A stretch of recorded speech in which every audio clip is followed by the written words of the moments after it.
한다면 예수님 때문에 핍박받는다라는 것이 어떤 의미인가, 이 부분을 좀 살펴보기를 원합니다. 그러면서 작은 첫 번째로요, 그러면 의를 위한 핍박이 아닌 것부터 좀 살펴보도록 하겠습니다. 우리가 어떤 거를 좀 살펴볼 때요, 그 맞는 것을 이렇게 정확하게 들여다보고 추구하고 규명하는 것도 중요하지만은 이 맞는 것이 아닌 것을 알기 위해서는요, 맞는 것이 아닌 반대편을 살펴보는 것도 굉장히 중요합니다. 그래서 먼저 좀 의가 아닌 것 혹은 의를 위하여 핍박받는 것이 아닌 것을 살펴봄으로 의를 위하여 핍박받는다는 것이 보다도 분명하게 보여줄 수 있다라는 것이죠. 자, 그러면 이제 우리가 의를 위하여 핍박받는 것이 아닌 것이라고 얘기했을 때 가장 먼저는요, 내 고집 때문에 받는 핍박을 얘기한다라는 것이죠. 우리가 죄인이기 때문에요, 좀 표현이 좀 죄송하긴 하지만은 늘 죄 짓고 살아요. 죄 짓는 것 중에 가장 큰 원인 중에 하나가 뭐냐면은요, 그 고집이 세다라는 거죠. 그러니까 자기가 틀릴 수 있다는 가능성과 또 틀렸다라는 사실에 대해서 인정을 하기가 참 쉽지 않죠. 그래서 내가 말했기 때문에 그것이 옳다라고 인정을 받아야 되고요, 내 주장이기 때문에 인정을 해줘야 된다라는 그런 생각을 하고 있다라는 거죠. 일단 여러분 한번 생각해 보십시오. 내가 어떤 말을 했는데 누가 그 말에 동의해 주지 않거나 아니면 틀렸다라고 얘기를 하면은 기분이 나빠요, 안 나빠요? 옳고 그름을 떠나가지고요, 틀렸다라고 말하는 그 자체, 그리고 틀렸다라고 그 보내는 그 시선 자체가 일단 기분이 나빠요. 그러니까 뭐예요? 오히려 그냥 어거지로 나가는 경우들이 참 많아요. 그런 경우가 고집이라 이렇게 얘기를 하죠. 특별히 있잖아요, 애들을 키워보니까 제가 그런 생각이 들 때가 이렇게 있더라고요. 분명히 틀린 걸 쟤도 알거든요. 근데요, 한번 고집을 부리기 시작하면은요, 처음에는 주저앉아 가지고 다리를 막 뻗죠. 근데 그러다가 뭐에 들어 누워 가지고 사방으로 그냥 팔다리를 휘젓는 경우들도 있는 것을 봅니다. 이게 고집을 꺾는다라는 거 참 쉽지 않아요. 근데 애들만 그런가요? 어른들은요, 그런 유치한 행동은 안 합니다. 그런데요, 마음속에 꽁한 것이 이렇게 남아 있죠. 그래서 절대로 자기가 틀렸다 인정하지 않는 경우들이 참 많이 있다라는 것이죠. 실상은 내가 지혜롭게 처신하지 못했음에도 불구하고 나는 옳다라고 생각을 하고 나는 틀리지 않았다라고 고집을 부린다라는 것이죠. 여러분, 이 의를 위한 핍박이 아닌 것 중에 대표적인 게 뭐냐면은요, 지혜롭지 못한 처신 중에 하나가 있는데 그게 뭐냐면은요, 자기 고집에 기초한 것인데, 일단은요, 그 가정 생활을 해나갈 때 있어서도요, 예를 들면 아내나 남편을 자극을 할 때가 있거든요. 특별히 이제 믿지 않는 남편, 믿지 않은 아내, 이렇게 우리가 있게 되어질 때요, 그 믿지 않는 남편 혹은 믿지 않는 아내를 두고는요, 뭐라고 생각을 하느냐면은요, 몰라서 그래, 혹은 뭐냐면은 마귀 새끼가 일하고 있어, 뭐 이런 어떤 그런 생각을 할 때가 있죠. 물론 있잖아요, 우리가 예수 믿지 않기 때문에 기본적으로 안 믿지 않는 사람들은요, 세상에 어떤 영향을 받고 있고요, 그 뒤에 사단이 있는 거 틀림없는 사실입니다. 그런데요, 사단한테도요, 정면으로 갖다 대고 너 사단이지 그러면 기분 나쁠 것 같아요. 그렇지 않을까요? 근데 하물며 내가 사단의 영향을 받고 있다는 사실 자체를 모르고 있는데 거기다 대고 너 마귀 새끼지, 혹은 너 사단이지, 너 사단 노릇하고 있지, 뭐 이렇게 얘기를 하면은요, 그게 인정이 되어질까요, 안 되어질까요? 안 되어져요.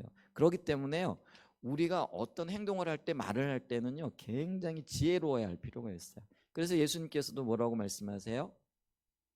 비둘기처럼 순결하고 그 다음에 뭐예요? 뱀처럼 지혜로워라, 이렇게 얘기를 하거든요. 그렇기 때문에 우리가 사람과의 관계에 있어서도요, 어떤 때는 퇴로를 열어줘야 되고요, 어떤 때는요, 그 막다른 골목에서 서 있는 사람들은 이렇게 공격을 하지 말아야 됩니다. 그런데 우리가 지혜롭지 못하게요, 그런 행동을 하고 또 자극을 하게 되어짐으로써요, 그것 때문에요, 오히려 이 박해를 받을 수 있고 핍박을 받을 수 있다라는 것이죠. 핍박하는 남편이요, 기도해야 될 일이죠. 또 교회에 다니는 것, 주의 일을 하는 걸 못하게 하는 남편, 우리가 그를 영혼을 위해서 기도하고 주님께로 돌이킬 수 있도록 우리가 보살펴 줘야 됩니다. 근데 그 정면에다 대놓고요, 마귀 새끼야 이렇게 얘기했다가는요, 자초하는 뭐라 그럴까요, 핍박을 겪을 수 있다라는 거죠. 그래서 좀 지혜롭게 처신할 수 있는 그런 은혜가 있었으면 참 좋겠고요. 또 하나는요, 우리가 그 질서 가운데에서 불순종하면서 혹은 직장 상사와의 어떤 관계 속에서요, 대놓고 거슬리면서요, 자기 주장을 하거나 아니면 나 교회 가야 되기 때문에 이거 못 하겠습니다. 내가 하나님 믿는 사람이기 때문에 이런 것 안 됩니다. 이렇게 얘기하는 거요. 여러분, 그게 내 신앙을 지키는 일이기도 하지만 어떤 면에서는요, 지혜롭지 못한 행동일 수도 있다라는 것이죠. 그래서 그런 부분들에 대해서 좀 지혜가 필요한 영역들이 있을 수 있다라는 것이죠. 그래서 우리가 말하고 행동할 때에 여러분 그 하나님의 기준을 지켜가면서도 사람의 마음을 상하지 않거나 아니면은 행동을 자극하지 않을 그런 방법과 묘수들을 찾아내야 돼요. 근데 그게 쉽지 않잖아요. 근데 그렇게 하지 못하기 때문에 어떤 때는요, 받지 않아도 될 핍박을 받고 또 겪지 않아야 될 일들도 겪을 수 있다라는 것들을 기억해야 됩니다. 또 하나요, 이게 우리가 있잖아요. 어떤 때 핍박을 받느냐면은요, 법을 어기거나 남에게 피해를 주면서 그게 당연한 것처럼 여길 때에 핍박을 받을 수 있다라는 거죠. 우리 나이가 들어가면서 무서운 게 없어지잖아요. 중년의 나이가 되어지면 특별히 50대 아줌마가 제일 무섭다 이렇게 얘기를 하잖아요. 무소불위라 그러잖아요. 어디 가서든지 당당하죠. 그러면서 사람들이 이렇게 줄을 서 있는데 아니면 마트 같은 데 이런 데서 이제 뭐죠? 계산하려고 줄을 서 있는데 너무 길이 길어 그러면은요, 중간 슬쩍 끼어들면서 뭐라고 할까요? 주여 이렇게 하고 끼어드는 거죠. 차라리 주여 하지 않으면 좋을 텐데. 그죠? 어떤 행동을 하면서요, 잘못된 행동을 명백하게 하고 있는데 내가 예수 믿는 사람인 것들을 드러낼 만한 표현을 하는 거죠. 예를 들면은요, 지금 차선에 이렇게 물려 있고 차들이 복잡한데 아주 당당하게 끼어들면서요, 끼어드는데 그때 보면은 뭐죠? 여기 뭐죠? 그 딱지에 붙어 있잖아요. 우리가 익투스라 그러잖아요. 물고기 그림 있는 거. 그걸 보면은 사람들이 다 알죠. 아, 저건 예수 믿는 사람이 모는 차구나. 또 요즘은 뭐예요? 극동 방송 해가지고 우리 대전에서는 93.3 이게 찍혀 있잖아요. 그리고 CBS 뭐 이런 것들 찍혀 있잖아요. 근데 이런 거를 당당하게 뒤에 붙이고요, 끼어들지 말아야 할 때 또 과격하게 운전을 하면서도 분명하게 법을 어기는 거죠. 그러면은 그 사람이요, 오히려 더 뭐예요? 화를 내는 경우들이 있을 수 있다라는 것들을 우리가 기억해야 된다라는 것이죠. 그래서 여러분 보세요. 당연히 지켜야 할 법도 그것이 사소한 것이라고 할지라도 믿는 사람들은요, 오히려 그것 때문에 손해를 보면서 기다려줘야 할 때가 있거든요. 근데 그걸 기다리지 못하고 먼저 앞장서 가지고 어떤 법들을 어기게 되는 거죠. 근데 그것 때문에 사람들이 뭐라 그러면은요, 그렇게 생각을 하는 거죠. 아, 내가 핍박받는다. 여러분, 그 핍박이 아니고요, 그건 당연한 그런 어떤 항의일 수 있다라는 것들을 기억할 수 있기를 축복합니다. 남에게 피해를 주면서 또 조금 더 나가면 그게 법을 어기는 행위가 되어질 수 있다는 거죠. 그러면 당연히 제재가 들어오죠. 근데 이 제재가 들어오는 걸 가지고 내가 핍박받는다, 내가 예수 믿기 때문에 조금 더 이렇게 하면은요, 그렇게 얘기하면 안 된다라는 거죠. 우리가 그런 일들이 제가 예를 들었지만은 있을 수 있다라는 것이죠. 그다음에 이제 일반적으로 당하는 고난들이 이렇게 있을 수 있다라는 거죠. 예를 들면 그렇습니다. 그 자기 지역을 위해서 또 학연 지연 뭐 이런 것들을 지키기 위해서 다른 사람들을 돕거나, 제가 지금 일반적인 고난을 얘기를 하는데요. 예를 들면은요, 한 10여 년 전쯤인가요? 10년이 됐나 모르겠는데, 일본에서 그 술 취한 사람이 지하철에서 이렇게 떨어져 가지고 죽으려고 하는데 그거를 이렇게 건져낸 사람 있죠? 김수현 씨라고 이렇게 얘기를 하는데, 자, 그래서 그 사람을 의인이라고 많은 분들이 추모하고, 지금도 일본 사람들은, 그러니까 일본 사람들은 그게 있나 봐요. 그 어떤 신세를 졌다 그러면 그 신세를 끝까지 갚으려고 하는 어떤 그런 마음들이 있는데, 그게 좋은 마음이지요. 근데 여러분, 그렇게 아름다운 행위, 우리가 의인으로 추앙할 수 있는 어떤 행위를 했지만은 영적으로 볼 때는요, 그거는 의를 위한 핍박은 아니라라는 거죠. 여러분, 그러면 좀 이렇게 뭐라 그럴까요? 그게 왜 의를 위한 핍박이 아닐까요? 그러니까 다른 사람을 위한 고난이고 다른 사람을 위해서 손해를 감수한 그런 영역이긴 하지만은요, 영적인 의미에서 오늘 성경에서 이야기하고 있는 의를 위한 핍박은 아니라는 거죠. 요걸 조금 더 확대해 보게 되어지면은요, 나라를 위해서 고난받는, 예를 들면 우크라이나 사람들이 지금 러시아와 굉장히 큰 전쟁을 벌이고 있잖아요. 그것 때문에 많은 고난을 받고 고통을 겪고 있는 거 사실이에요. 그리고 우리가 그거를 기도해주고 또 도울 수 있으면 도와야 돼요. 근데 여러분 기억하셔야 될 거는, 지금 당장 돕는 것도 중요하지만은요, 이제 시간이 좀 지나게 되어지면 전쟁이 끝나게 될 거예요. 근데 전쟁이 끝나고 난 다음에는요, 지금보다도 더 큰 뭐랄까 어려움들이 닥칠 거예요. 근데 그때쯤 되면은요, 세상은 벌써 그 일을 잊어버릴 거예요. 그럴 때에 저와 여러분들이 나서서 그들을 도와주어야 돼요. 지금 기도하면서 어떻게 도울 것인가를 저와 여러분들이 생각해 줄 수 있는 그런 또 은혜가 있기를 좀 원하는데요. 그런데 여러분, 그들이 나라를 지키기 위해서 수많은 고난을 겪고 어떤 면에서는 죽음까지도 겪었다라고 할지라도요, 세상적인 의미에서는 고난일지 모르지만은 오늘 본문에서 이야기하고 있는 의를 위한 고난은 아니더라라는 것이죠. 이제 이런 것들을 생각하게 되어지면은요, 좀 우리의 기준과는 다를 수는 있습니다. 근데 오늘 본문에서 말하고 있는 의를 위하여 박해받는 것은 아니더라라는 것이죠. 자, 그러면은 이제 이런 것들을 살펴봤으니까 두 번째로, 그럼 의를 위해 핍박받는다는 것의 의미가 뭐냐라고 얘기했을 때, 아까 의가 예수 그리스도라 이렇게 얘기를 했잖아요. 그러면은 이건 명백하게 예수님 때문에, 또 하나님 때문에, 교회와 신앙 때문에, 말씀에 순종하는 것 때문에 받는 고난을 말하는 것이다. 그리고 이 고난이 영적인 것과 밀접하게 연관이 있다라는 것을 알아야 된다라는 거죠. 하나님의 계명을 지킴으로 고통당하는 것, 또 우상에게 절하거나 불의와 타협하기를 거부하는 일로 고통당하는 것이거나, 또 하나님 나라와 복음의 확장을 위해 전력하다가 고초당하는 것이라든가, 예수님의 이름 때문에 명예가 실추되고 사회적, 정치적, 경제적인 통제를 받는 것, 이런 것들을 의를 위하여 핍박받는 것과 연결시키고 있다라는 것이죠. 자, 그랬을 때 우리가 예수님 때문에 핍박을 받을 수 있는가? 받을 수 있다라는 것이죠. 그런데 왜 예수님 때문에 우리가 핍박을 받는가? 그건 다른 걸 떠나 가지고요, 예수님과 나와의 관계 때문에 그렇다라는 것이죠. 그러니까 예수님과 나는요, 그 사랑의 관계로 맺혀져 있는 겁니다. 주님이 나를 사랑하셨고 내가 주님을 사랑하기 때문에 반응하여 사랑의 관계 가운데 들어가 있기 때문에 그렇다라는 거죠. 그래서 사랑하는 사람 때문에 고난을 겪고 고초를 겪는 것은 당연한 것이죠. 왜냐하면 세상은 예수님을 싫어하고 배척할 수밖에 없는 구조라는 것이죠. 여러분, 우리가 이 세상을 살아가지만 이 세상의 주인이 누구입니까? 성경은 명백하게 공중권세 잡은 자가 있다라고 이야기를 하죠. 그 공중권세 잡은 자를 성경에서는 마귀, 사단이라 이렇게 얘기를 합니다. 예수님께서 하나님 나라를 가지고 이 땅에 오셨지만은, 그러나 아직까지 이 세상이 완전히 회복이 되어진 게 아니라는 거죠.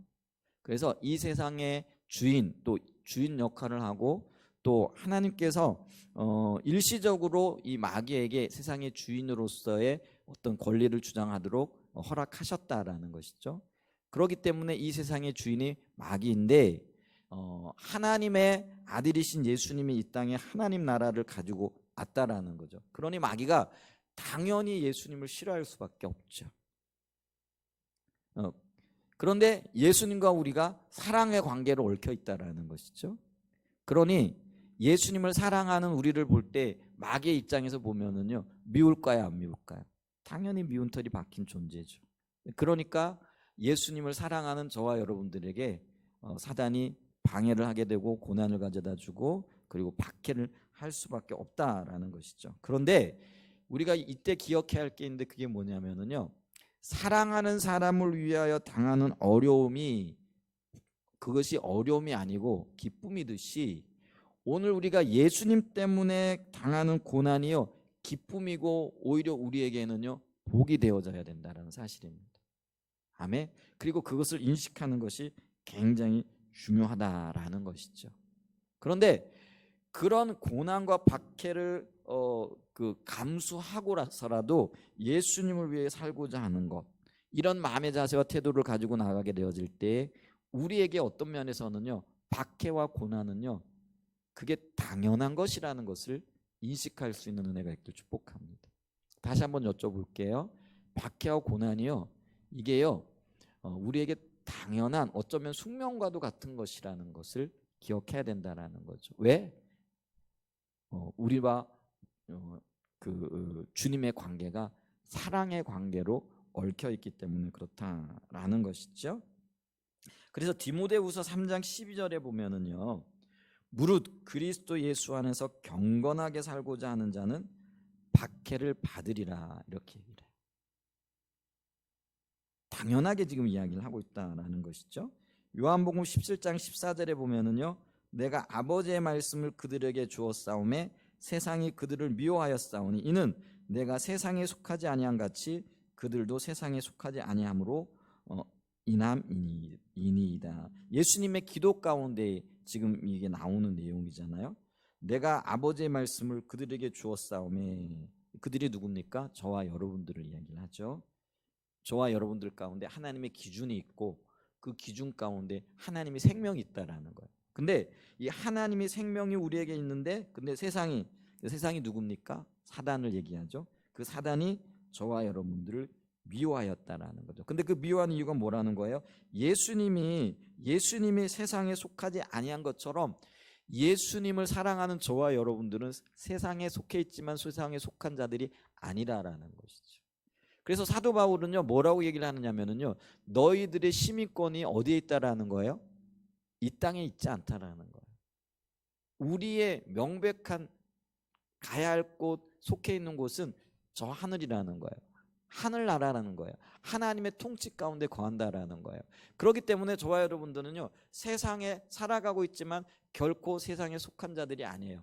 그래서 베드로 사도는 그걸 뭐라고 얘기를 하느냐면요 나그네라 이렇게 얘기를 합니다. 여러분 이렇게 여행을 하는 여행자들이요 세상에 여러 곳을 돌아다니지만은요 그것은 그 여행지가 내 집이 아니에요. 그럼 여행객이 또 나그네들이 가장 큰 안식을 누리는 곳은 자기 집으로 돌아왔을 때라는 거죠. 이와 같이 사도 베드로는요 저와 여러분들을 이 땅을 여행하는 나그네로 표현을 하고 있다는 것이죠. 그래서 세상에 속한 자들이 아니라는 것이죠. 그렇기 때문에 세상이 우리를 미워할 수밖에 없어요. 세상이 우리를 핍박하고 박해할 수밖에 없다라는 것이죠. 그래서 예수님이 세상에 속하지 아니한 같이 요한복음 17장 14절이죠. 그들도 세상에 속하지 아니하였기 때문에 핍박을 받을 수밖에 없다. 그렇기 때문에 여러분 핍박을 받는 것, 예수님 때문에 고난을 받는 것을 이상한 일 당하는 것처럼 여겨서는 안 된다는 거예요. 오히려 당연한 것으로 그리고 그것이 기쁨이고 그것이 우리에게 상금이 되어진다라는 사실을 인식할 수 있는 그런 은혜가 있기를 축복합니다. 그래서 여러분 성경 시대를 살았던 수많은 믿음의 선배들의 삶을 한번 추적해 보십시오.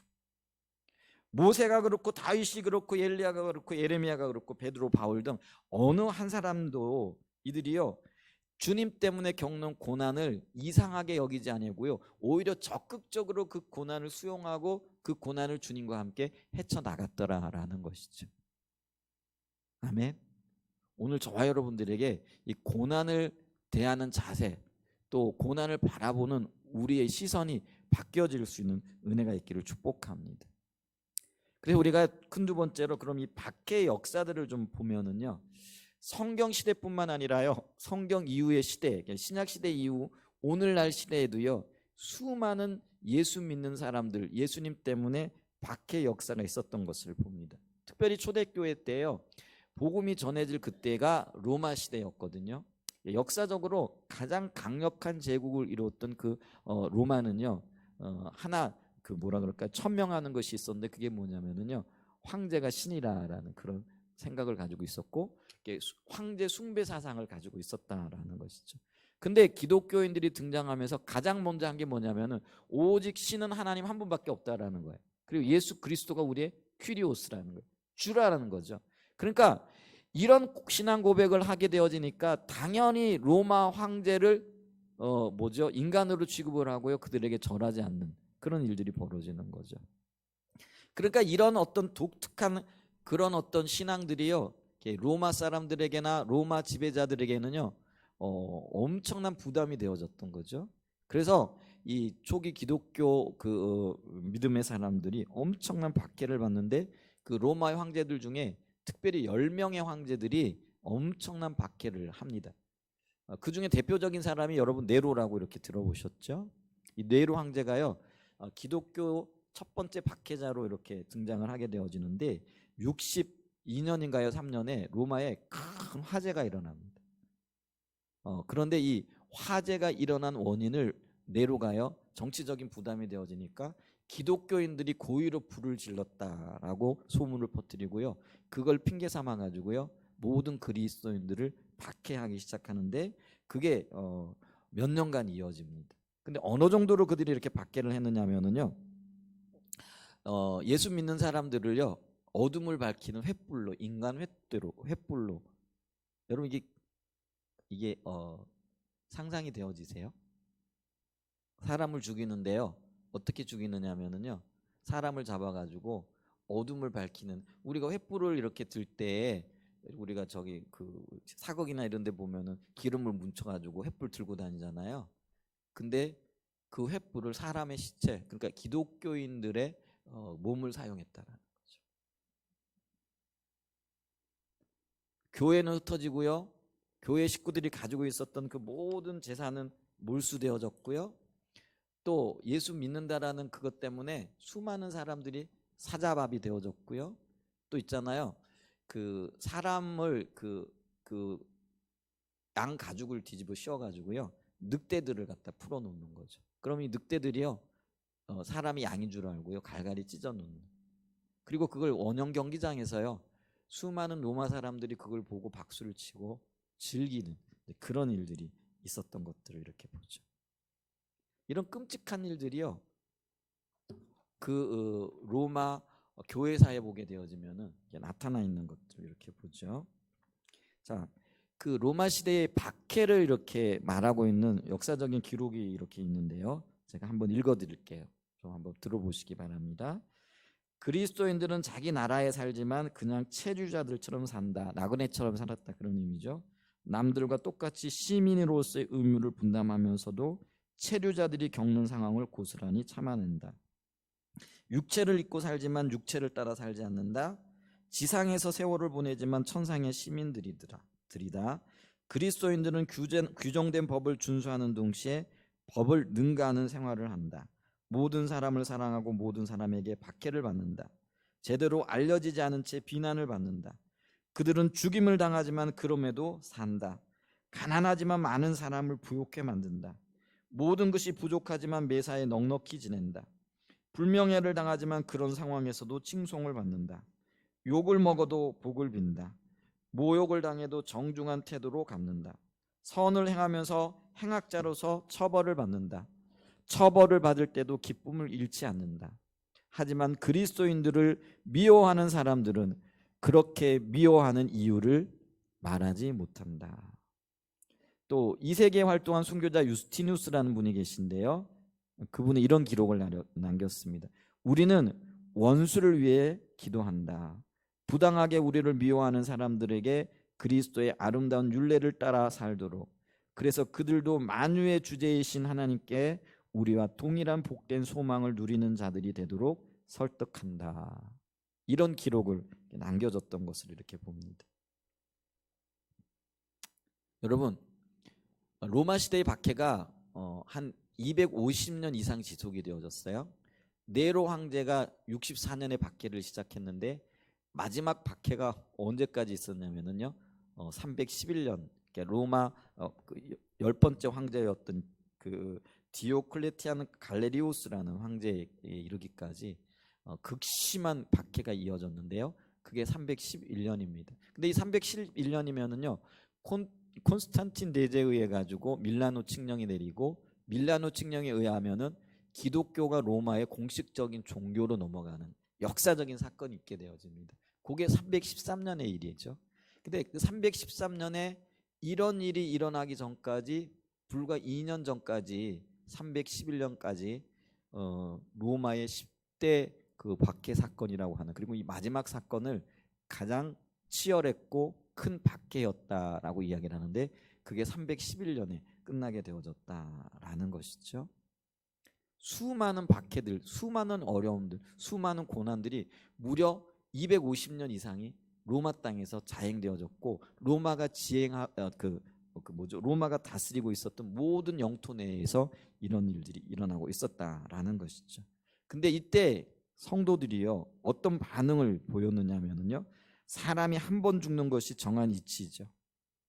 여러분 있잖아요, 밖에 가운데 죽지 않아도요 사람들은 자연사합니다. 나이가 많이 들게 되어지면 죽을 수 있고요, 또 사고를 겪기도 하죠, 또 병들어 죽기도 하고요. 그러니까 여러분 기억하셔야 됩니다. 이 땅에 있는 사람들 중에 단 한 사람도 죽지 않는 사람은 없다라는 거예요. 그런데 이 그리스도인들은 어떻게 생각했냐면요, 모든 사람이 죽게 되어져 있는데 나도 죽을 사람이야. 그런데 내가 주님을 위해 죽게 되다니 이게 얼마나 큰 감사하고 얼마나 큰 특권이냐라는 것이죠. 여러분 우리가 순교사를 읽어보면요, 순교를 당하시는 분들이 두려움에 떨면서 어떻게 하면 살아날까 생명을 구걸하다가 죽어갔느냐? 아니에요.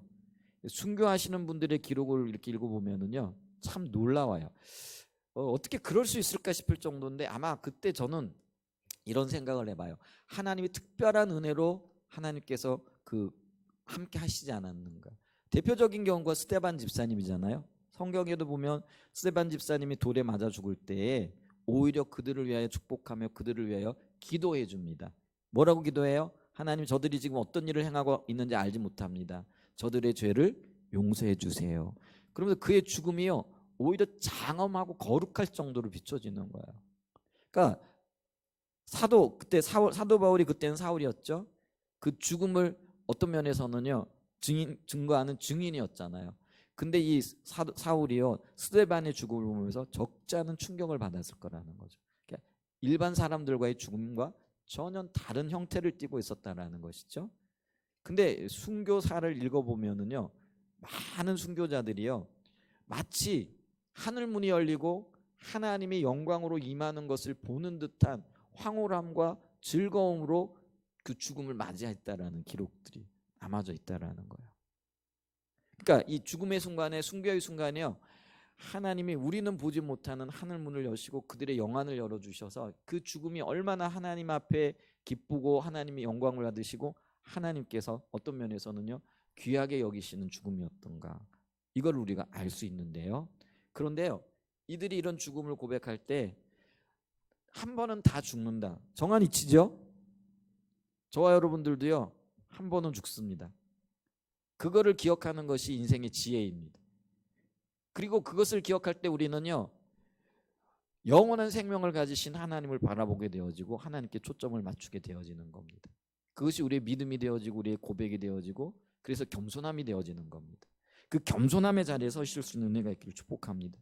그런데 그 로마 시대의 박해를 받았던 수많은 그리스도인들이요 사자밥이 되어가면서 늑대밥이 되어가면서 심지어는요 십자가에 거꾸로 못 박혀 죽으면서까지도요 내가 주를 위하여 죽을 수 있다니 이보다 더 큰 영광이 없다.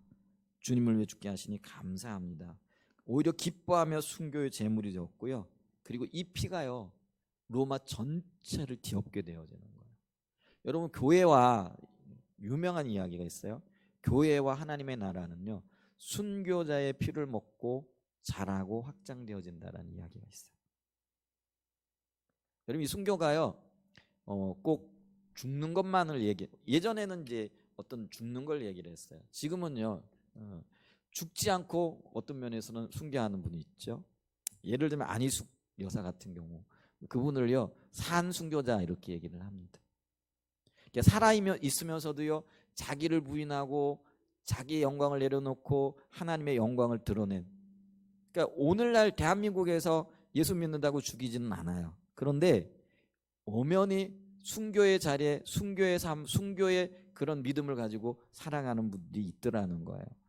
주님은 오늘날 저와 여러분들에게 산순교자의 순교의 삶을 요구하고 계시다라는 것들을 기억할 수 있기를 바랍니다. 근데 그게요, 육체의 죽음을 당하는 것 못지않은 그런 아픔과 고통과 괴로움과 고난이 있다라는 것이죠. 근데 그런 것들을 견뎌내고 육신적으로는 살아있지만 주님 안에서는 완전히 죽은 자죠. 그리고 내가 주님과 함께 십자가를 진 자입니다. 이게 산순교자라는 것이죠. 오늘날 우리에게 절실하게 요구되어지는 그런 삶, 이 산순교자의 삶인 줄 믿습니다. 아멘. 그런데 이 산순교자가 교회 안에 있을 때, 우리 가정 안에 있을 때, 여러분 가정이 세워지고요, 가정이 다시 살아나게 되어지고요, 교회가 세워지고요, 교회가 다시 하나님의 영광으로 채워지는 거예요. 로마 시대에요, 여러분 313년 그 밀라노 칙령이라고 일컬어지는 콘스탄틴 황제죠.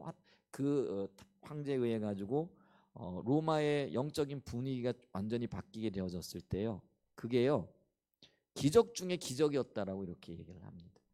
근데 그 기적이요, 사실은 수많은 순교자들의 탄원과 또 그들이 흘린 피의 제물이 하나님 앞에 상달되어짐으로 그 기독교가 공인되어지는 그런 놀라운 역사를 맞이했던 거죠. 근데 참 아이러니하게도요, 그 복이 몇 세기가 지나지 않아 가지고요, 오히려 타락하게 되어지는 그런 복이 되어진 거죠. 여러분, 그러므로 우리가 늘 깨어 있어야 돼요. 하나님의 은혜를 받았고요, 주님과 동행하는 삶을 살고 있는데 그게 복이에요. 놀라운 복이에요. 근데 이 복에 젖어 안일하게 되어지면은요, 이 복이 오히려 주님을 떠나게 되어지는 원인이 되어질 수 있다라는 걸 기억하셔야 됩니다.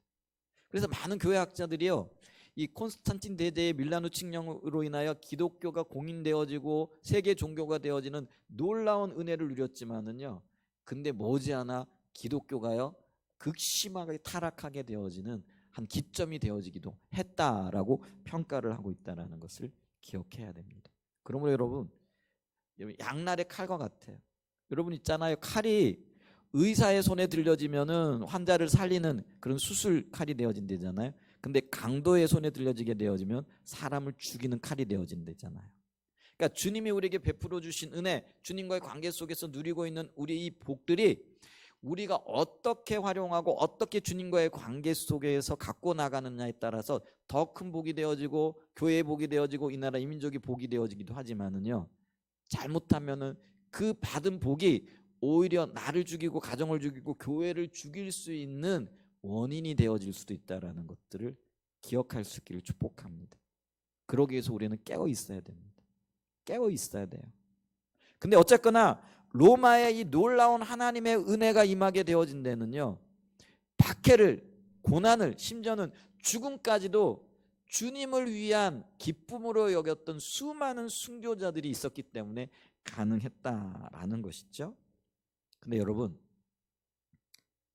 기억해야 되는 게 있는데 그게 뭐냐면요, 성경은요 로마 시대가 아니라요 마지막 시대에, 주님 오실 날이 가까울 그때에 초대교회 때보다, 그러니까 로마 시대 때보다도 훨씬 더 심한 박해, 예수님을 믿는 것 때문에, 신앙생활을 한다는 그것 때문에, 예수님을 믿고 또 예수님과 동행하는 삶을 산다라는 그것 때문에 훨씬 더 크고 광범위한 박해가 이 땅에 있을 것이라고 말씀하고 있다라는 것이죠. 사실은 참 두렵고 떨리는 일이에요. 여러분, 이 박해가 다가올 때 과연 여러분들은 모르겠어요. 제가 그걸 견딜 수 있을까? 제가 그걸 믿음으로 극복할 수 있을까? 이제는 고민해야 된다라는 거예요. 여러분, 제가 여러분들에게 겁을 주려고 하는 게 아니라 그냥 성경에서 말하고 있는 바를 얘기를 하는 거예요. 마지막 때예요. 우리가 상상도 할 수 없을. 근데 거기서 주님께서요 어떤 목적을 갖고 계신데 그게 뭐냐면요, 양과 염소를 가르는 거예요. 그러니까 뭐예요? 알곡과 쭉정이를 가르는 거예요. 반드시 이 일을 한 번은 행하실 것인데 그게 박해로 우리에게 다가올 거라는 것이죠. 자, 그랬을 때요, 여러분, 저와 여러분들이 깨어 있지 않으면 다가오는 박해를 감당할 수 없어요. 승리할 수 없어요. 믿음의 사람으로 설 수 없다라는 것이죠. 그래서 우리요, 이 시간 부지런히 주님 찾아야 돼요. 우리가 긴장의 끈을 늦춰서는 되어서는 안 되는 거죠. 이만하면 되었다라는 영적인 교만함과 안일함이 우리의 심령 가운데, 삶 가운데 들어올 틈이 없어야 된다라는 거예요. 그런데 오늘날 한국교회가요, 이 영적인 자만에 빠졌고요, 이만하면 됐다라는 그런 영적인 교만함에 빠져버린 거예요. 여러분, 한국교회가요 70년대 80년대 참 아름다운 교회였어요. 칭찬받는 교회였어요. 세상 모든 사람들이요 한국교회를 보라라고 이야기를 했어요. 그런데 이 한국교회가요 그 아름다운 열매들에 취해가지고요 영적인 안일함과 또 주님 교만함에 빠져버린 거죠. 그런데 이 시대에요 세상의 어느 교회도, 열방의 어떤 교회들도요 더 이상 한국교회 바라보라라고 이야기하지 않아요. 오히려 한국교회 지금 문제 많다, 왜 한국교회가 이렇게 되어졌느냐, 이렇게 지금 이야기하고 있다라는 거예요. 여러분, 이게요 이런 이야기가 들려질 때 우리에게 기회입니다. 다시 돌이켜야 되고요, 그리고 돌이킬 수 있는 이유와 동력을 발견하게 되어지더라는 거예요. 근데 우리 자신을 정확하게 보고 파악하기 위해서는요 우리가 하나님 앞에 정직함으로 서야 됩니다. 나를 정직하게 바라봐야 되고요, 우리 한사랑 예전 교회를 정확하게 정직하게 바라봐야 됩니다. 과연 건강한 교회인가? 하나님의 말씀이 통치하고 있는 교회인가? 성령이 인도하고 있는 교회인가? 우리가 그 말씀 앞에서 순종하고 우리가 하나님의 그 말씀 앞에서 기준대로 반응하고 있는 교회인가? 하나님의 관점에서 올바로 여러분 영적인 분별력을 가지고 볼 수 있는 은혜가 있기를 축복합니다. 아멘. 그래서 여러분 어떤 면에서는 박해가 온다라는 것은요 주님과 함께하게 되어지면은 이 박해는요 겁낼 것 없는 겁니다. 성경 분명하게 말씀하고 있어요. 내가 너와 함께하리라. 마지막 주님 오시는 그 순간까지. 아멘. 그래서 있잖아요, 주님을 떠나게 되어지면 이 박해가 너무나 두렵고 너무나 겁나는 일이 되어지지만은요 주님 안에 머물러 있게 되어지면 이 박해가 오히려 기쁨이요 영광이고요, 우리 로마 시대 때 수많은 성도들이 그 죽음의 순간에도 할렐루야 찬양하며 주님 다시 오시고 주님이 저기 계시다, 아주 제가 잊을 수 없는 그 기록을 제가 봤는데요, 한 엄마가 이제 아주 어린 아이를 이렇게 데리고 있는데 원형 경기장에서 그 사자들이 이렇게 달려들고 있잖아요. 그러니까 이 아이가 너무나 두려운 거죠. 무서운 거죠. 그랬더니 엄마 무서워 그랬더니 엄마가 이 아이를 꼭 끌어안아주면서 애야 무서워하지 말아라, 주님이 곧 오셔. 그러면서 이 아이를 끌어안고요 평안하게 죽어갔다라는 그런 기록이 있어요. 그런 걸 이렇게 읽을 때 눈에 눈시울이 이렇게 맺히지 않을 수가 없죠. 여러분 보세요. 그 여인은요, 그리고 그 아이는요, 엄마의 품에 안길 때 그 죽음의 어떤 그 공포 이런 게 있다고 할지라도 안식을 누렸던 것처럼 이 아이는 엄마의 품 속에서 이 엄마는 주님의 품 안에서 안식을 누린 거예요. 아멘. 여러분 기억하십시오. 주님이 우리와 함께 하시면은요 마지막 시대의 그 박해가 로마 시대 때의 박해보다도 훨씬 더하다고 할지라도 아무것도 아닌 것이 되어집니다. 오히려 기쁨이며 영광이고 또 감사하고 주님 때문에 내가 이런 어려움을 겪게 되다니 하고 영광 돌리게 되어지는 거예요.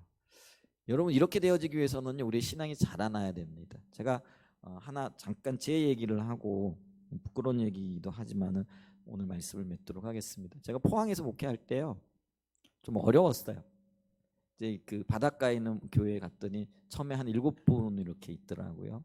연세들도 좀 드시고 이렇게 목회를 하는데 교회 갚아야 할 빚도 있고 뭐 이러다 보니까요 그 뭐죠 연세들도 드시고 이러다 보니까 뭐 헌금을 하셔야 뭐 어느 정도 하겠어요. 어떨 때는 일주일에 1, 2만 원 이렇게 헌금이 이렇게 들어오더라고요. 근데 이제 그렇게 헌금이 되어지면은 이제 그걸 갖고 우리가 목회자 가족이니까 먹고 살잖아요. 근데 이제 먼저 들어오는 헌금 가지고 교회 빚 갚고 또 공과금 하고 뭐 하고 다 하게 되어지면은요 어떨 때는요 쓸 게 없어요. 그때 제가 애들 둘에 우리 아버님을 모시고, 그러니까 5식구가 이제 살아가는 거죠. 그렇게 살아가는 형편이었어요. 근데 이제 어느 날 제 아내가 저를 이렇게 찾아왔어요. 여보, 내일 그 아침에 쌀이 떨어졌는데 어떻게 하지? 이렇게 얘기를 하더라고요. 아, 여러분, 제가 지금요 뭐 슬픈 얘기 하려고 하는 게 아니에요. 지금 끝까지 좀 들어보세요. 쌀 떨어졌는데 어떻게 하지? 그러더라고요. 그래서 제가, 그래? 어떻게 하지?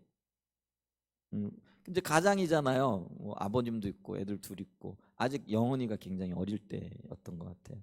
그러더니 제 아내가 이제 대책을 하나 내오는 거예요. 여보, 저기 보니까 저 우리 서랍에 그 11조 하는 거 떼놨잖아. 거기 저는 그때 너무 생활이 이렇게 어렵고 형편이 어려우니까요.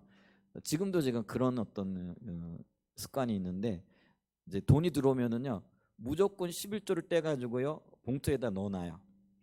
그리고 그거를 모아가지고 한 달에 한 번씩 이렇게 헌금을 하는 거죠. 제가 그렇게 안 할 수밖에 없었던 거는 뭐냐면은요, 그때 헌금이 이렇게 제가 저기 돈을 이렇게 수입이 있잖아요. 근데 그 수입을 써버리게 되어지면은 메꿔 놓을 11조가 안 생기는 거예요. 그럼 돈을 써보면 그렇잖아요. 그러니까 따로 떼놓고 써야만이 그나마 11조도 할 수 있는 거예요. 그렇게 했는데 제 아내가 그걸 알았어요. 그리고 뭐라고 얘기를 하느냐, 여보, 거기에 한 2만 원 들었는데 조금면은 그래서 쌀 5kg짜리는 좀 살 수 있지 않을까? 그래서 나중에 그거 기억했다가 메꿔가지고 11조 하면 되지, 오늘 적어가지고 쌀 사오자 그러더라고요. 근데 제가요 아무리 생각해봐도요 저거 쓰면 못 메꿔 올 것 같아요. 그래가지고 제가 아내한테 그래, 여보 미안해, 그냥 굶자. 저거 우리 하나님 앞에 미리 드린 거잖아. 그러니까 저거 손대지 말고 그냥 놓자. 그리고는 그냥 그랬더니 고맙게도 제 아내가요 그걸 그냥 수용하더라고요. 그렇지 뭐 다른 방법을 써봐야지. 그러고는 이렇게 받아들이더라고요. 근데 이제 제가 그 밤에요 참 답답한 마음이 들기도 하고, 내일이면 굶어야 되나 이런 생각도 들기도 하고, 그래서 이제 마음에 뭐 그것 때문에 뭐 크게 뭐 하진 않았지만은 그래도 주님 은혜를 베풀어 주세요 하고 잤던 것 같아요. 근데 이제 어떤 일이 있었냐면, 그 다음날 아침에 보니까요 어떤 분이요, 누군지도 몰라요, 지금 그 사택 앞에다가요 20kg짜리 그 쌀 있죠, 그걸 한 부대 갖다 놨더라고요. 그래서 안 굶었어요. 그게 놀라운 일이에요. 그 밤에 있었고 그 다음날 있었던 일이에요. 그런데 그때 제가요 그것 때문에 얼마나 감사했겠어요. 하나님, 우리의 형편과 처지를 아시네요. 하나님은 우리를 굶기지 않으시고 인도하시는 분이시네요. 그러면서 제가 제 아내하고 얼마나 손뼉치면서 감사하고 하나님 앞에 영광 돌렸겠어요. 근데요 한 5년인가 10년이 10년까지는 안 될 것 같아요. 한 5년 세월, 한 6, 7, 18년 이렇게 지냈어요. 제가 그때는 이제 대전으로 왔어요. 교회는 그때보다도 좀 형편이 좀 나아졌고 여러 가지 이렇게 은혜가 있었죠. 근데 이제 어느 날 제가 주님 앞에 그때 기도한다고 앉아 있는데요, 그때 일이 생각이 나는 거예요. 벌써 제가 잊어버렸다고 생각했던 그 일들이 생각이 나는 거예요. 그러면서 제 안에 어떤 마음이 들냐면은, 야, 너 그때 먹을 것 없어가지고 먹을 것 달라고 나한테 기도했었지? 네, 주님께서 그때 들어주셨죠. 근데 너 이제는 네가 내 말을 들을 만한 그런 어떤 영적인 수준이 됐으니까 내가 너한테 비밀 하나 얘기해 줄까? 주님이 이제 그러시는 것 같아. 그러면서 저한테 뭐라고 말씀하시느냐면은, 너는 나를 위해서 굶을 수 있는 기회를 놓쳤어. 그러니까 보세요.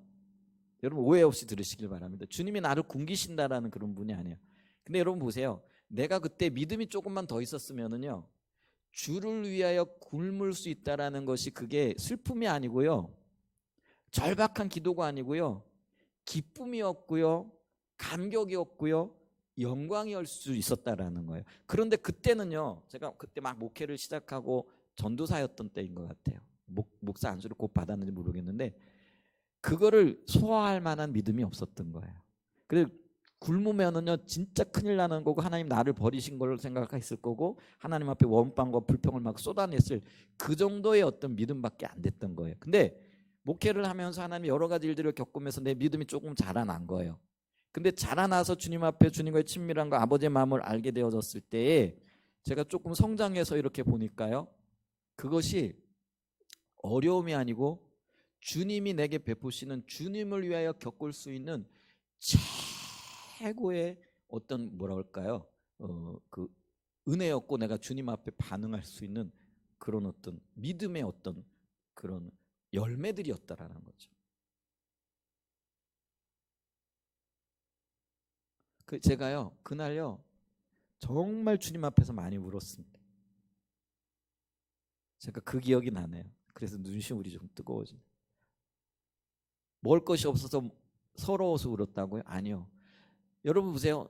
이제 그때 제가 대전에 왔을 때는 교회가 이제 어느 정도 성장해가지고요.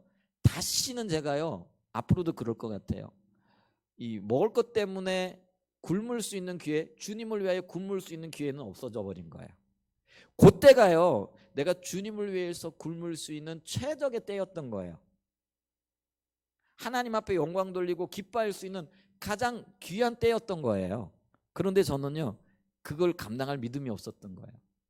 그런데 7, 8년, 5, 6년, 7, 8년의 시간이 지나 돌아보니까요 이제는 굶을 수 있는 기회 자체도 없어져 버린 거예요. 그러니까 주님 고난에 동참하고 주님의 영광에 동참할 그런 어떤 때를 놓쳐버린 거죠. 그러니까 그게요 그 주님의 마음이 이렇게 읽혀지는데 제가 그날 진짜 많이 울었어요. 주님 죄송. 제가 아버지 마음을 몰랐어요. 주님의 사랑의 표현이 여러 가지로 나타날 텐데 내가 그걸 감당할 만한 믿음이 그때는 없었습니다. 그리고 주님의 마음을 알게 되어졌습니다. 그래서 오히려 울면서 제가 주님 앞에 기도했던 그런 기억이 나요. 물론 주님이요 그때도 그랬어요. 어떤 그 말씀을 어겨가면서까지 불순종하고 이런 건 아니고 주님 편을 택해 간다고 택했을 때 주님께서 은혜를 베풀어 주셨죠. 그 11조요 쌀 한 푸대 사고 갚아놔도 되는 거죠. 근데 그땐 제가요 그게 용납이 안 되더라고요. 안 돼 우리 굶자. 그것이 어쩌면 하나님께서 제 받으신 그때 이제 신앙 고백이었고 그걸 통해서 하나님께서 역사하셨는데 물질적으로는요 그때 이후로요 참 희한하게도요 하나님이 참 귀하게 때마다 은혜를 베푸셨어요. 그게 하나님께서 저를 달아보신 어떤 영역이기도 했던 것 같아요. 그리고 지금까지 그래요. 하나님께서 참 풍성하게 해오셨고요. 또 제 삶에서 하나님 앞에 드리는 거 별로 아깝지 않아요. 더 못 드려서 그렇지. 더 드릴 수 있으면 좋겠다 하는 그런 마음을 갖고 있는 거죠. 얘기가 좀 길어졌네요. 마무리할게요. 주님 때문에 겪는 고난, 이게 고난이 아니에요. 돌아보면은요 우리의 신앙이 조금만 더 성장하잖아요. 그게 기쁨이고 영광이고 감격이고 감사해요. 아멘. 그런 은혜가 저와 여러분들에게 더 절실하게 느껴지고 보여지는 그런 역사가 있기를 예수님의 이름으로 간절히 축복하고 축원드립니다. 아멘. 기도하겠습니다.